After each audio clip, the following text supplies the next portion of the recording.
ಮಂಗಳೂರಿನ ಒಳಚೆಲ್ ಶ್ರೀನಿವಾಸ್ ಕಾಲೇಜಿನ ಕಿರಿಯ ವಿದ್ಯಾರ್ಥಿಯೋರ್ವನಿಗೆ ರ್ಯಾಗಿಂಗ್ ಮಾಡಿದ ಪ್ರಕರಣಕ್ಕೆ ಸಂಬಂಧಿಸಿ ಆರೋಪಿಗಳಾದ 9 ವಿದ್ಯಾರ್ಥಿಗಳನ್ನು ಬಂಧಿಸಲಾಗಿದೆ ಎಂದು ಮಂಗಳೂರು ನಗರ ಪೊಲೀಸ್ ಆಯುಕ್ತ ಎನ್ ಶಶಿಕುಮಾರ್ ತಿಳಿಸಿದ್ದಾರೆ.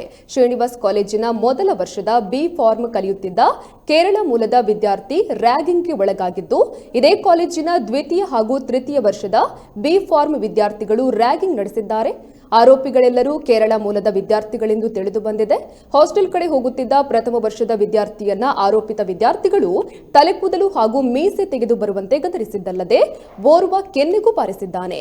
ಬಳಿಕ ಮೀಸೆ ಹಾಗೂ ತಲೆಕೂದಲು ತೆಗೆಯದೆ ಬಂದ ಕಾರಣ ಬೈದು ಮೀಸೆ ತಲೆಕೂದಲು ತೆಗೆಯದಿದ್ರೆ ನಾವೇ ಕತ್ತರಿಸುತ್ತೇವೆ ಎಂದು ಬೆದರಿಕೆ ಹಾಕಿದ್ದಾರೆ.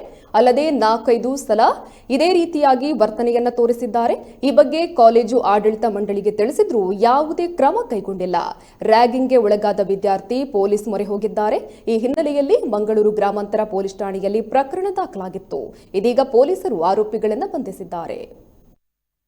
ಇಲ್ಲಿ ವಿದ್ಯಾರ್ಥಿಗಳು ಭಾಳ ದೊಡ್ಡ ಸಂಖ್ಯೆಯಲ್ಲಿದ್ದಾರೆ. ಭಾಳಷ್ಟು ಇಲ್ಲಿ ಮೆಡಿಕಲ್ ಕಾಲೇಜು, ಇಂಜಿನಿಯರಿಂಗ್ ಕಾಲೇಜು, ಆಮೇಲೆ ಬೇರೆ ಪ್ರೊಫೆಷನಲ್ ಡಿಗ್ರಿ ಕಾಲೇಜಸ್ಸು, ಆಮೇಲೆ common degree colleges, PU education, diploma, ITI, ನೀವು ಯಾವುದೇ ಒಂದು ವಿಭಾಗದ ಒಂದು ಕೋರ್ಸ್ ಇದ್ರೂ ಈ ಮಂಗಳೂರಿನಲ್ಲಿ ಲಭ್ಯ ಇದೆ.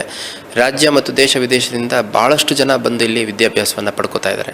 ಇಲ್ಲಿ ರ್ಯಾಗಿಂಗ್ ಅನ್ನುವಂಥ ಒಂದು ಸಾಮಾಜಿಕ ಪಿಡುಗೆ ಏನಿದೆ, ಇದು ಸಮಸ್ಯೆ ಆಗಿದೆ. ಕೆಲವು ಕಾಲೇಜುಗಳಲ್ಲಿ ರ್ಯಾಗಿಂಗ್ ಇರುವಂಥದ್ದು ನಮ್ಮ ಗಮನಕ್ಕೆ ಬಂದಿದೆ. ಮತ್ತು ಶ್ರೀನಿವಾಸ ಕಾಲೇಜ್ ಆಫ್ ಫಾರ್ಮಸಿ, ಈ ಒಂದು ಕಾಲೇಜಲ್ಲಿ ಒಬ್ಬ ಫಸ್ಟ್ ಇಯರ್ ಫಾರ್ಮಸಿ ಸ್ಟೂಡೆಂಟ್ಗೆ ಸುಮಾರು 9 ಜನ ಸೆಕೆಂಡ್ ಇಯರ್ ಮತ್ತು ಥರ್ಡ್ ಇಯರ್ ಫಾರ್ಮಸಿ ಓದ್ತಿರೋಂಥ ವಿದ್ಯಾರ್ಥಿಗಳು ರ್ಯಾಗಿಂಗ್ ಮಾಡಿ ಹಲ್ಲೆ ಮಾಡಿರುವಂಥದ್ದು ನಮ್ಮ ಗಮನಕ್ಕೆ ಬಂತು. ಆ ನಿಟ್ಟಿನಲ್ಲಿ ನಾವು ಪ್ರಕರಣ ದಾಖಲಿಸಿಕೊಂಡು 9 ಜನರನ್ನು ಅರೆಸ್ಟ್ ಮಾಡಿ ನ್ಯಾಯಾಲಯದ ಮುಂದೆ ಹಾಜರು ಮಾಡಿದ್ದೀವಿ.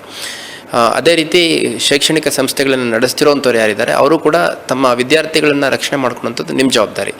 ನಮಗೆ ಕಂಪ್ಲೇಂಟ್ ಬಂದಿಲ್ಲ ಅಥವಾ ನಮ್ಮ ಗಮನಕ್ಕೆ ಬಂದಿಲ್ಲ, ಈ ರೀತಿ ಉಡಾಫೆ ಉತ್ತರಗಳನ್ನ ಅಥವಾ ನೆಗ್ಲಿಜೆನ್ಸಿಂದ ಕೂಡಿರೋಂಥ ಉತ್ತರಗಳನ್ನ ನಾವು ನಿರೀಕ್ಷೆ ಮಾಡಲ್ಲ. ಯಾಕಂದರೆ ಯಾವ ರೀತಿ ಒಂದು ಕುಟುಂಬದಲ್ಲಿ ಮಕ್ಕಳನ್ನ ಕಾಪಾಡ್ಕೋತಾರೋ ಆ ಕುಟುಂಬದಲ್ಲಿ ಕಾಪಾಡ್ಕೊಂಡಿರೋಂಥ ಮಕ್ಕಳನ್ನ ಸಂಸ್ಥೆಗಳಿಗೆ ಕಳಿಸ್ತಾ ಇರುವಂಥದ್ದು ವಿದ್ಯಾಭ್ಯಾಸ ಪಡ್ಕೊಳ್ಳಿಕ್ಕೆ. ಆ ಸಂಸ್ಥೆಯವರು ತಮ್ಮ ಸಂಸ್ಥೆಯಲ್ಲಿ ಓದ್ತಿರುವಂಥ ಪ್ರತಿಯೊಬ್ಬ ವಿದ್ಯಾರ್ಥಿಗಳನ್ನು ತಮ್ಮ ಮಕ್ಕಳಿಗಿಂತ ಹೆಚ್ಚು ಜವಾಬ್ದಾರಿಯಿಂದ ನೋಡ್ಕೊಳ್ಳೋಂಥದ್ದು ನಿಮ್ಮ ಜವಾಬ್ದಾರಿ ಆಗುತ್ತೆ.